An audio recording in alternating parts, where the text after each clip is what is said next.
अस्सलाम वालेकुम and welcome to accounting equation. आज हम चैप्टर नंबर 3 करेंगे जनरलाइजिंग, जिसका क्वेश्चन नंबर हम 3 अंडरस्टैंड करेंगे। उसके बाद क्वेश्चन नंबर 4 मैं आपको करके दिखाऊंगी, ठीक है।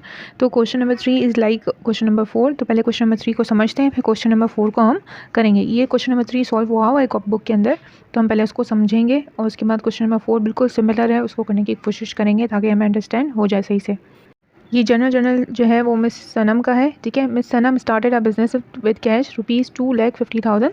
उन्होंने बिज़नेस स्टार्ट किया 2,50,000 से। तो आप जो है पहली एंट्री क्या लिखोगे, कैश डेबिट साइड पे लिखोगे और कैपिटल आप क्रेडिट पे करोगे। जब भी इन्वेस्टमेंट होगी बिज़नेस के अंदर तो यही फिक्स एंट्री होती है, कैश और कैपिटल जाएगा, ठीक है।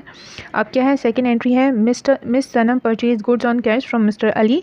उन्होंने जो है परचेजिंग की थी मिस्टर अली से रीसेल के लिए, ठीक है। तो इसका मतलब ओरिजिनल परचेजेस है, ठीक है। रीसेल के लिए किया है तो हम इसको परचेज अकाउंट ऑन करेंगे, और कैश पे लिया है तो हम कैश क्रेडिट करेंगे, ठीक है। परचेज हमारा डेबिट साइड में आएगा बाय 85,000 और कैश हमने उसे दे दिया, हमारे पास से चला गया तो हमने लिखा 85,000 क्रेडिट में। थर्ड ट्रांजैक्शन देखें, sold goods to Rahman sons a customer for cash. आपने जो है वो क्या किया है, सामान अपना भेज दिया है रहमान सन्स को कैश के तौर पे। तो आपने उसको सामान दिया, उसने आपको क्या दिया। जब आपने सेल्स की कैश पे तो आपके पास कैश आ गया, और सेल्स आप जो है वो क्रेडिट में लिख दोगे क्योंकि वो आपका रेवेन्यू आइटम है, ठीक है। फोर्थ ट्रांजैक्शन देखें, miss Sanam return defected goods to mister Ali for cash. उन्होंने वापस कर दी, जो उन्होंने ख़रीदारी करी थी ना, मिस सनम ने जो गुड्स उन्होंने ख़रीदी थी वो मिस्टर अली को वापस कर दी क्योंकि वो डिफेक्टेड थी। तो ऊपर जो है वो ट्रांजैक्शन क्या हुई थी, परचेजेस जो है वो कैश बेसिस पे हुआ था। तो जब वो डिफेक्टेड गुड्स देने जाएंगी अली को, तो अली क्या करेगा, गुड्स अपने पास जो डिफेक्टेड गुड्स है वो रख लेगा, और जो है मिस सनम को क्या दे देगा, वो कैश दे देगा जो भी डिफेक्टेड गुड्स की अमाउंट बनती थी, ठीक है। तो इसलिए यहाँ पे आया कैश, डेबिट साइड पे उसको कैश मिला, हमारे पास कैश आया मिस सनम के पास। और परचेज रिटर्न उसने रिकॉर्ड किया कि जो है वो डिफेक्टेड गुड्स वो रिटर्न करने गई थी, उसकी अमाउंट क्या थी 5,000 रुपीज़, ठीक है। अब जो है 5 पे क्या आ रहा है, सेल्स रिटर्न आ रहा है। जो हमने चीज़ें बेची थी, किसको बेची थी, रहमान सन्स को बेचा था हमने, ठीक है। सामने ऊपर दिखाया कि रहमान सन्स को हमने 90,000 का सामान बेचा था। अब उसमें से जब वो गया तो उससे कुछ जो है चीज़ें क्या लगी, डिफेक्टेड लगी, तो वो हमें वापस रिटर्न करने आया। तो इसलिए हमने सेल्स रिटर्न रिकॉर्ड किया कि हमारे पास वापस हो गई, यानी सेल्स जी को जो डिफेक्टेड आइटम्स था वो हमें कस्टमर देने आया। फिर हमें उसको क्या देना पड़ गया, कैश, क्योंकि हमने उससे कैश डीलिंग ऊपर की थी।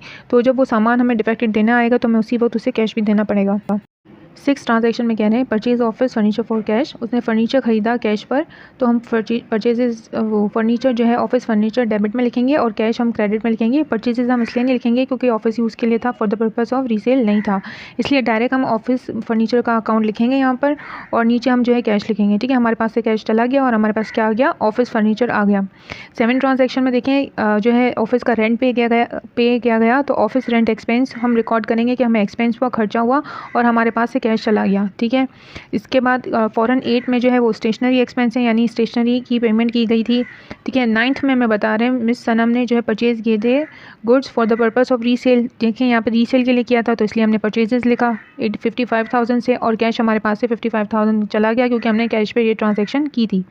अच्छा, कार्टेजेस एक्सपेंस जो है यहाँ पे 10 ट्रांजैक्शन में पेमेंट की थी, मिस सनम ने पेमेंट की है कार्टेज की, जो गत्ते वगैरह होते हैं उसकी, तो वो 350 आया, और कैश उसने पेमेंट कर दी, कैश दिया था तो उसके बाद से 350 रुपीज़ कैश चला गया।